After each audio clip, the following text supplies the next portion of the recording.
In today's video, we're talking all about how you write a grant application, and it's a lot like baking a cake. You're following a recipe, a set of instructions. Now, maybe it's a letter of inquiry with the foundation, and that would be like cake mix. Pretty simple grant, right? Or maybe it's a big federal grant, and that's going to be a way more complex recipe. But at the end of the day, it's still following the same recipe and guidelines, and that is what I'm going to describe to you. The 7 steps to writing a grant application. So with that, let's hit it.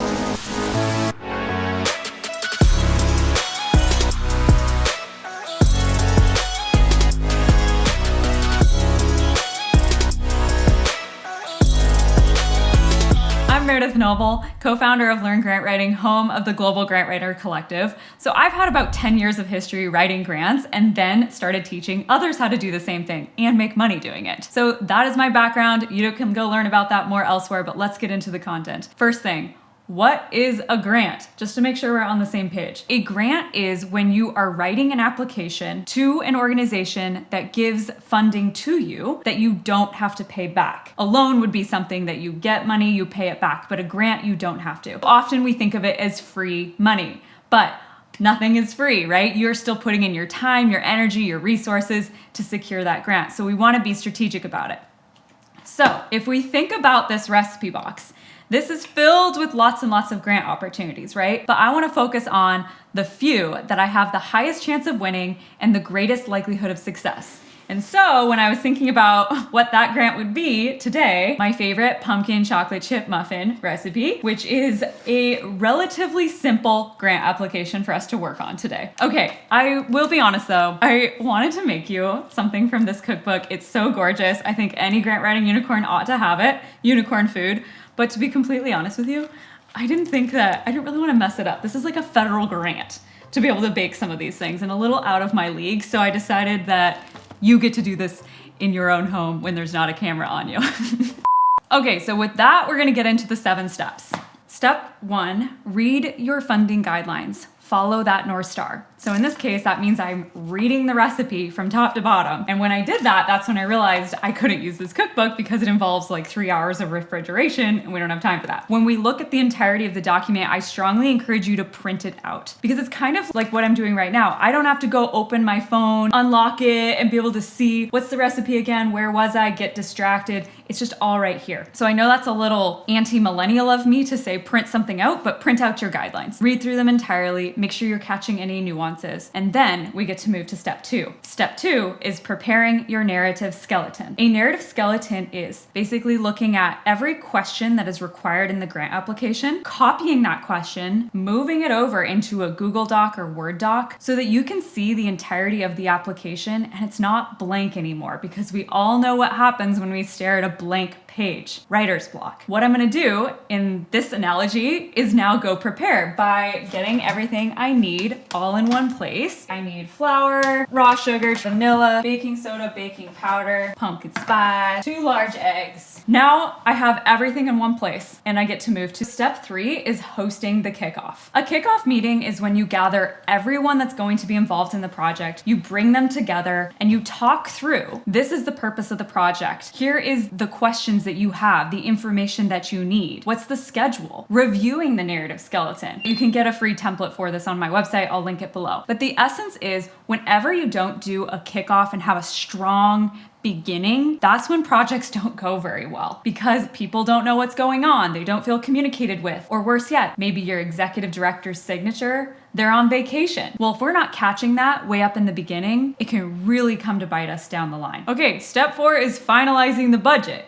However, I think it's safe to say that I skipped a step because I forgot to turn the oven on, so we gotta get that going. Doesn't take long, thankfully, I'm forgiven for this. Okay, so step 4 is finalizing your budget. Now, if you're drawn to grant writing, you probably don't love numbers. And it can be really tempting to think that you can get out of this and someone else that knows the numbers will just give them to you. Based on my experience, you're going to play a really fundamental role in actually putting together the budget. And it's a little bit hard to describe totally with a cake analogy, but I want you to go check out, there's a free grant writing course I'm gonna link below, including a budget template that's worth its weight in gold, and you'll learn tab by tab by tab how to complete that. But for right now, it's really important that we focus on finishing the budget because the budget impacts every other part of your narrative. It's in your forms that you complete. It impacts the scope of what you're covering. Are we going to be helping 20 low-income homes get completely remodeled, or are we talking 200? So it's really important that you focus on completing the budget, and it's going to be a challenge. Sometimes it feels like this part can drag on too long, but focus on it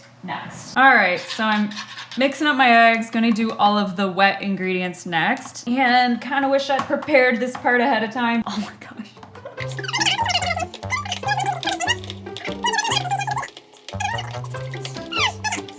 3 hours later. Oh, the things we do for pumpkin muffins. Calling for 1 cup of pumpkin.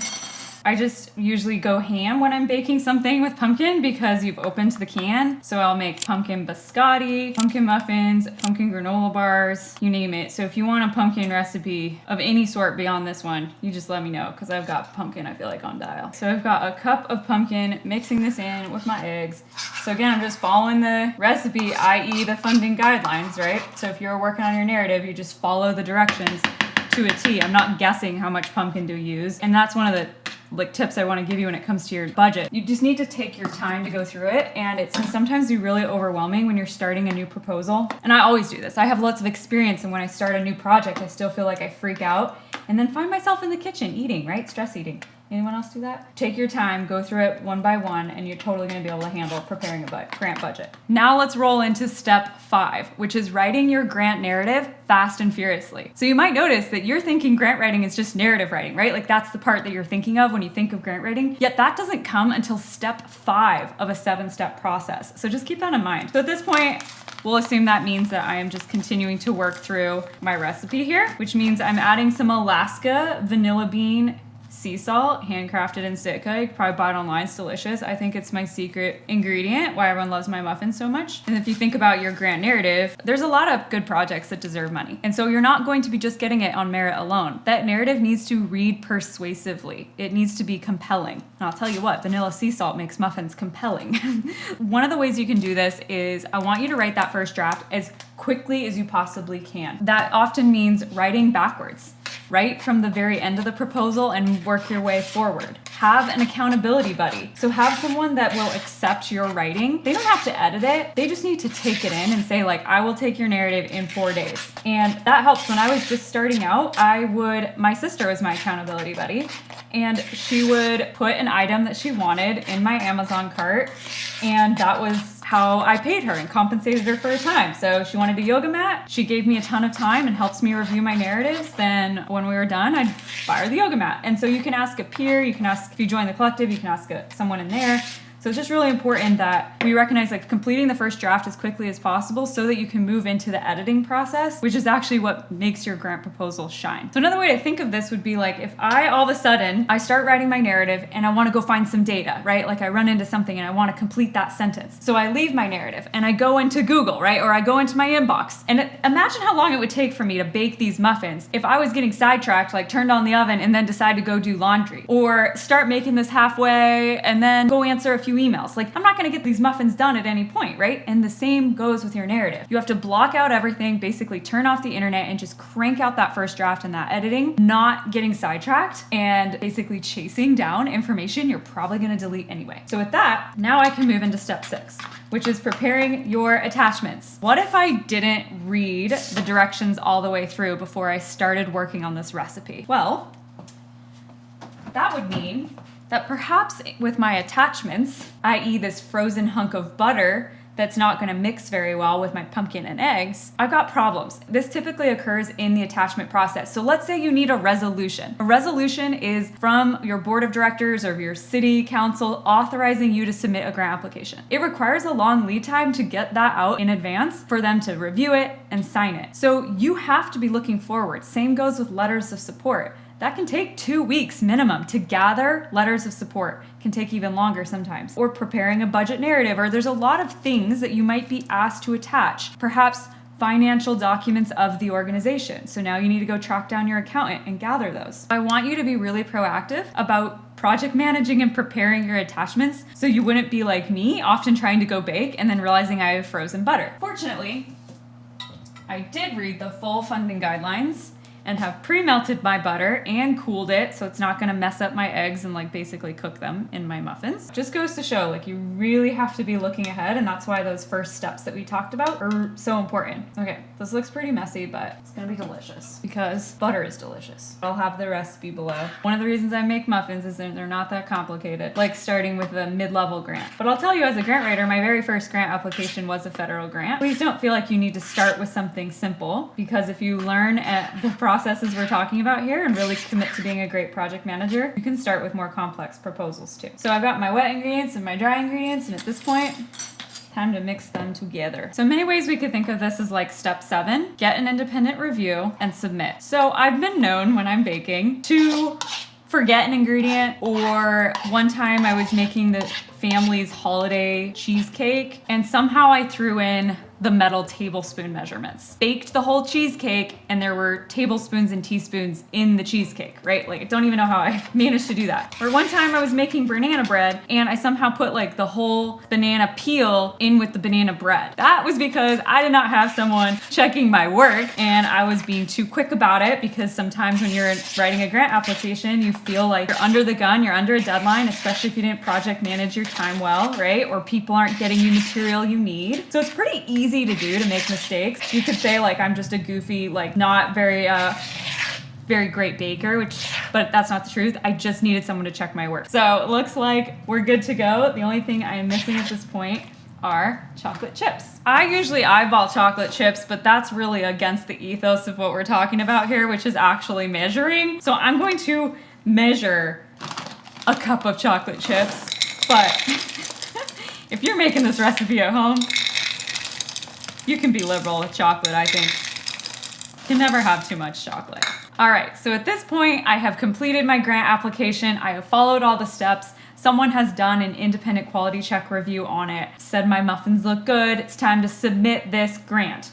So let's go ahead and do that. How long it takes to hear back on a grant application depends. It can be a couple weeks or it can be even up to 9 months. It depends on how big the grant is and how complex the decision making is. But this grant has a quick turnaround time and we're gonna hear back on it in 20 minutes. I have submitted this grant 2 days before the deadline. Minimum, as in before I need it. So I'm gonna be going skiing this weekend and I need to have some baked treats for that. Energy while I'm out skiing. I'm not making the muffins the morning I'm leaving, right? I am making them in advance. And the same thing happens when you're writing a grant application. Do not submit right down to the line. It's a really quick way to burn yourself out, make mistakes, and embarrass yourself in front of the funder. So let's not do that, and let's promise me now, you're going to submit your grants at least 2 days early. In a perfect world, a full week early. Okay, so now that it's submitted, all right, we get to find out, did we win this grant or not? And I think it's safe to say that I definitely won, right? Like, these are very edible. We'll test that in a moment. What happens? Because if you don't win the grant, does it mean that you are a complete and utter and total failure? No. So here's the deal. No one bats 100%.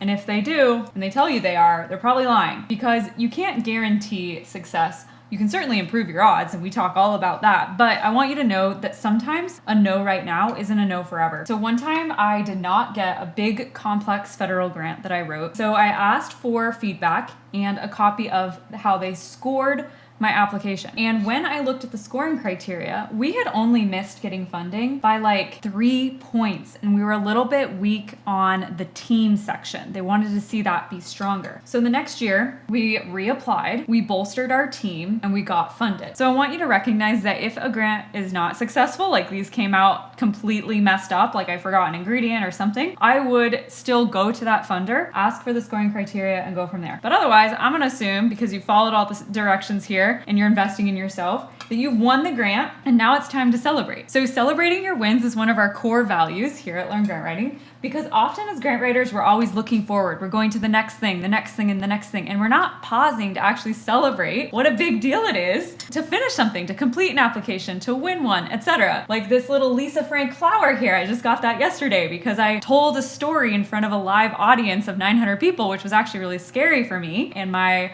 Husband gave me these Lisa Frank flowers to celebrate the win. So that's the kind of thing that I want you to start thinking about, of like, how am I going to celebrate? And hey, you just got this grant. Now let's go get another one, right? All right, pour yourself some kombucha, whatever it is, wine, tea, coffee, whatever it is you want to do, because let's do a recap. Okay, so the 7 steps to writing a winning application. Read the funding guidelines. Those are your North Star. Prep your narrative skeleton. Host an outstanding kickoff meeting. We're going to finalize your budget. Prep that grant narrative fast and furiously. Prep your attachments. Have an independent review done and submit. So there you have it. If you want more information, you can go to our website. We have a free grant writing class, go into way more detail on this. If you found this useful, hit the like and subscribe button. Add a comment if you want. I read every single one. Love to respond to those. And let us know if you enjoyed this video and we can do more funky things like bake muffins with you to explain topics like grant writing. All right, so with that, that's it. See ya.